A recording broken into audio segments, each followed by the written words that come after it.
how do you think he's handling this, and how much do the other guys in the locker room, show support for him to him? Yeah, I mean, this is nothing new to him. He's been scrutinized his entire career, right? He handles it better than anybody I've ever been around. He's such a professional at what he does. He comes to work every day the same person. We were chatting over it. He's picking my brain. I'm picking his brain on ways to do things better. Ways to improve. And so his head's for sure in the right place. Fred, some of the stuff is probably overrated as far as leadership and rah-rah, or guys screaming, in the midst of a losing streak. But you guys got a lot of leaders, but a lot of these guys are, not more lead by example types. Do you feel the need, or is there someone that you think is already in there that needs to rattle some cages? During times like this, and there are certain circumstances where you do need a guy to speak up in certain situations. We do have that. I think right now what we need is guys like you talked about, those leaders, those captains, to come to work and be the same person they've been. Including myself. That's how I'm gonna carry myself. I'm gonna come out there. I'm gonna bring the same energy, the same work ethic, the same commitment that I've always brought. And I think that speaks more volumes than if you're just trying to scream at guys and get guys going. Guys take a lot of pride in what they do, and it's the highest level of football. So if you didn't love it, you wouldn't be here, right? And so, like I said, you just gotta come to work and be the same person every day. But having said that, there has to be kind of a sense of urgency right now. You're running out of time.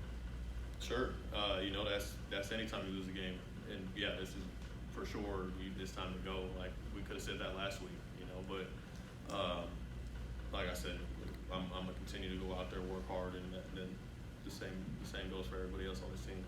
Kind of an offshoot of the leadership question that Kyle was just saying. Your star players need to be your star players, particularly at times like this. How do you feel like you, as part of that group that would be probably put into that category, has done this year in terms of providing that on a weekly basis, and how much do you think that it's important for you guys to be the ones to help pull it out?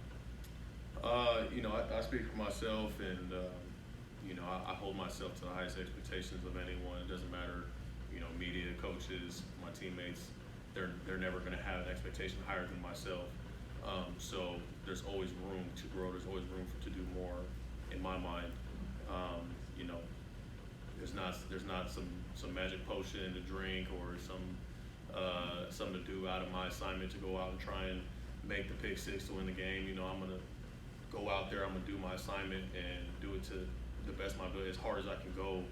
And if I'm doing that on a day-to-day basis, that's when those plays are gonna come, right? So, and he's right, 100%. Star players gotta be star players, and so. But like I said, it's not something just going out of your job to do something extraordinary. Like if you're the same person every day, you're gonna do those things that you do every single day. You see out of Trey Lance, and he said today he senses a breakout game is coming. Say it one more time. Sorry. Fields. I'm sorry. Justin Fields. What do you see out of Justin Fields. Trey could have said the same. Yeah, I was like, Trey. Okay, Trey said it. That's good. Okay, Trey. Justin Fields said there's a breakout game. Yeah, I mean I hope that's their expectation, right? They're going through a lull. We're going through a lull. It's make or break for both teams, and I mean I don't want to make it just the end of the world, make or break, but I mean they're obviously, like you mentioned before, a lot of sense of urgency on both sides of the ball. I would expect him to have that type of mindset going into this game. And what do you think of Justin Fields as a quarterback? I think he's a great player. I think he's shown a lot of good things on tape, and some things to get better at. Just like any rookie quarterback, his ability to extend plays with his legs is special. He's got good speed when he can throw a great ball, especially down the field. So we gotta make sure we're on top of our stuff. In terms of Talanoa, it seems like when he's out there, he brings an electricity with him. That's evident when we're watching it from the press box. Do you feel that out there? I mean, do you kind of sense his presence when he's on the field? Yeah, I think Huff has done a great job. Anytime he's been in there, he's been great. if we're sending him on blitzes, just, you know, playing with his hair on fire, being in the right places and in coverage.